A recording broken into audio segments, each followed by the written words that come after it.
ನಮಸ್ಕಾರ. ಈ ಶೋನ ಹೆಸರೇ ನಿಮ್ಗೆ ಹೇಳುವಾಗೆ ಇದು ಕ್ವಾಟ್ಲೆ ಕಿಚನ್ ಅಂತ. ಕಿಚನಲ್ಲಿ ಕೇವಲ ಅಡುಗೆ ಮಾತ್ರ ಇರೋದಿಲ್ಲ, ಅದರಲ್ಲಿ ಕ್ವಾಟ್ಲೆನೂ ಇರುತ್ತೆ ಅಂತ. ನಾವು ಈ ಥರದ್ದು ಒಂದು ಫಾರ್ಮೆಟ್ ಹಿಂದೆ ಗಿಚ್ಚಿಗಿಲಿಗಿಲಿ ಕೂಡ ಟ್ರೈ ಮಾಡಿದ್ವಿ. ಅಂದರೆ ಜನಗೆ ತುಂಬ ಇಷ್ಟ ಆಗಿತ್ತು ಆ ಫಾರ್ಮೆಟ್ ಕೂಡ. ಏನು ಅಂದರೆ ಆ್ಯಕ್ಟಿಂಗ್ ಗೊತ್ತಿರೋರು ಒಬ್ಬರು, ಆ್ಯಕ್ಟಿಂಗ್ ಗೊತ್ತೇ ಇಲ್ದಿರೋರು ಒಬ್ಬರು, ಅವರಿಬ್ಬರನ್ನೂ ಜೋಡಿಯಾಗಿ ಬಿಟ್ಟರೆ ಅಲ್ಲಿ ಯಾವ ಥರದ ಮನರಂಜನೆ ಹುಟ್ಟಬಹುದು ಅಂತ. ಆ ಥರದ ಮತ್ತೊಂದು ಪ್ರಯತ್ನ ಇದು ಅಂತ ನನಗನ್ಸುತ್ತೆ. ಆದರೆ ಅಲ್ಲಿ ಆ್ಯಕ್ಟಿಂಗ್ ಅಂದರೆ ಸ್ವಲ್ಪ ಯಾರು ಬೇಕಾದರೂ ಕಲಿಬಹುದೇನೋ, ಆದರೆ ಅಡುಗೆ ಅನ್ನೋದು ತುಂಬಾ ಸೀರಿಯಸ್ ಜಾಬ್.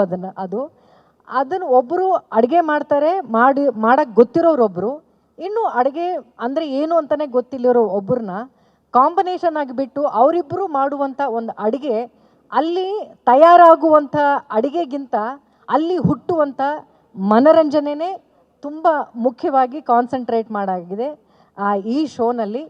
ನನಗೆ ಈ ಒಂದು ಶೋನಲ್ಲಿ ಹೆಚ್ಚು ಮಾತಾಡ್ತೀರಾ, ಈ ಶೋನಲ್ಲಿ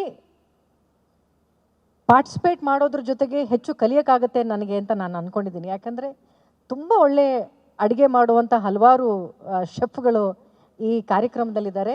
ಜೊತೆಗೆ ನೋಡೋ ಜನಕ್ಕೆ ಏನೇ ಅಂತಂದರೆ ಆ ಅಡುಗೆ ಮಾಡುವ ಸಮಯದಲ್ಲಿ ಅಲ್ಲಿ ಹುಟ್ಟುವಂಥ ಮನರಂಜನೆ ಇದೆಯಲ್ಲ, ಅದು ನಾನೇ ಈಗ ಒಂದು ಎಪಿಸೋಡ್ ಮಾತ್ರ ನಾವು ಮುಗಿಸಿದ್ದೀವಿ. ನಾಳೆ ಅದು ಟೆಲಿಕಾಸ್ಟ್ ಆಗ್ತಾಯಿದೆ. ಈಗಲೇ ನಮಗೆ ಗೊತ್ತಾಗ್ತಾ ಇದೆ ಬಹುಶಃ ಜನಕ್ಕೆ ಅದೆಷ್ಟು ಫನ್ನಾಗಿರ್ಬೋದು, ಎಷ್ಟು ಎಂಟರ್ಟೈನ್ ಇರ್ಬೋದು ಅಂತ. ನಾನಂತೂ ನಮ್ಮ ಈ ಕ್ವಾಟ್ಲೆ ಗ್ಯಾಂಗ್ ಅಂತ ಒಂದಿದೆ, ಅಡುಗೆನೇ ಬರದೇ ಇರೋವಂಥ ಗ್ಯಾಂಗು, ಅವರನ್ನು ನೋಡಿ ಬಹುಶಃ ನಾನು ಗಿಚ್ಚಿಗಿಲಿಗಿಲಿ ಒಂದು ಸೀಸನಲ್ಲಿ ಎಷ್ಟು ನಗ್ತಾ ಇದ್ನೋ ಅಷ್ಟು ಒಂದು ದಿನದಲ್ಲಿ ನಾನು ನಕ್ಕಿದ್ದೀನಿ ಅಂತ ನನಗನ್ಸುತ್ತೆ. ಅಷ್ಟು ಫನ್ನಾಗಿ ಆ ಕಂಟೆಂಟ್ ಇದೆಯಲ್ಲ, ಅವರಿಬ್ಬರ ಕಾಂಬಿನೇಷನಿಂದ ಹುಟ್ಕೊಂಡಂಥ ಆ ಕಂಟೆಂಟ್ ಇದೆಯಲ್ಲ, ಆ ಕಂಟೆಂಟ್ ತುಂಬಾ ಫನ್ನಾಗಿದೆ. ಬಹುಶಃ ಜನ ಅದನ್ನು ತುಂಬ ಪ್ರೀತಿಯಿಂದ ನೋಡ್ತಾರೆ. ಇದಕ್ಕೆ ಯಾವುದೇ ವಯಸ್ಸಿನ ಅಂತರ ಇಲ್ಲ. ಯಾಕಂದರೆ ಒಬ್ರಿಗೆ ಮಾತ್ರ ಈ ಅಡುಗೆ ಕಾರ್ಯಕ್ರಮ ಅಂದರೆ ಕೇವಲ ಮನೇಲಿ ಅಡುಗೆ ಮಾಡೋ ಹೆಣ್ಮಕ್ಳಿಗೆ ಮಾತ್ರ ಈ ಶೋ ನೋಡಬೇಕಾ ಅಂತಂದರೆ ಇಲ್ಲ. ಇಲ್ಲಿರುವಂಥ ಕ್ವಾಟ್ಲೆ, ಇಲ್ಲಿರುವಂಥ ಮನರಂಜನೆ ಬಹುಶಃ ಚಿಕ್ಕ ಮಕ್ಕಳಿಂದ ಹಿಡಿದು ಎಲ್ಲ ವಯಸ್ಸಿನವ್ರಿಗೂ ಕೂಡ ಇದು ಇಷ್ಟವಾಗುವಂಥ, ಅವರಿಗೆ ತಲುಪುವಂಥ ಒಂದು ಉದ್ದೇಶನ ಇಟ್ಕೊಂಡು ಈ ಒಂದು ಶೋನ ಮಾಡ್ತಾ ಇದ್ದಾರೆ. ಆ ಉದ್ದೇಶ 100ಕ್ಕೆ 100 ನೆರವೇರಿಸುತ್ತೆ ಅಂತ ನನಗೆ ಅನಿಸ್ತಾ ಇದೆ ಈ ಮೊದಲೇ ಎಪಿಸೋಡಲ್ಲಿ ನೋಡಿ.